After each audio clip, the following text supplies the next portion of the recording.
இப்ப நான் எனும் தன்மையின் பெயரால நான் வீற்றிருக்கின்ற வரை அவன் எனும் தன்மை இருப்பை நான் அறிவதற்கு இல்லை.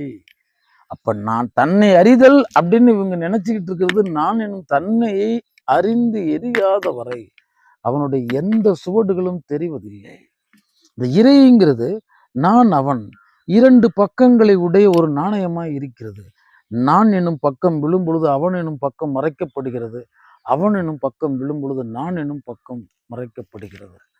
அப்ப நான் எனும் தன்மை மறைந்தாதான் நான் அவன் மயமா ஆக முடியும்.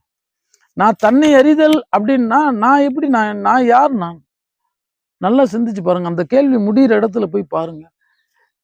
நீ ஏன் நான் சொல்லிட்டு போறான். ஞானின்னா என்னத்த சொல்றாங்க? ஞானியான்னு கேட்குறேன். நான் தான் நீ, நான் நீ தான் நானுன்றதை உணர்ந்தவன் தான் நான், நீ தான் ஞானி ஆன.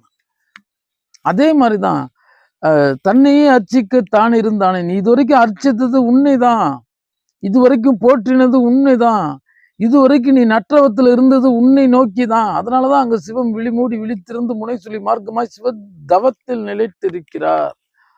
அப்ப நீ அதுவா இருக்கிறாய்.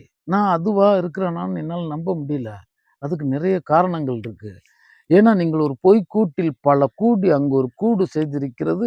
ஆனால் கூடு உருவத்தில் இருக்கிறது, அதில் தங்கும் கிளி அருவத்தில் இருக்கிறது. நான் இந்த உருவின் பெயராலே நான் என்னை வாழ்ந்து உணர்ந்து பழகிட்டதுனால இந்த சதையும் புத்தி ரத்தம் எலும்பு இந்த உரோமம் இது இத்தியாதி இதுதான் நான் வாழ்ந்துகிட்டு இருக்கேன். இதெல்லாம் இல்லை. நான் இந்த உடலோடு பந்தப்பட்டிருப்பவன், சம்பந்தப்பட்டவன் அன்றி நான் இந்த உடலே இல்லை. நான் அந்த ஒரு தெளிதல் பிறக்கும். இதுதான் சத்தியம்.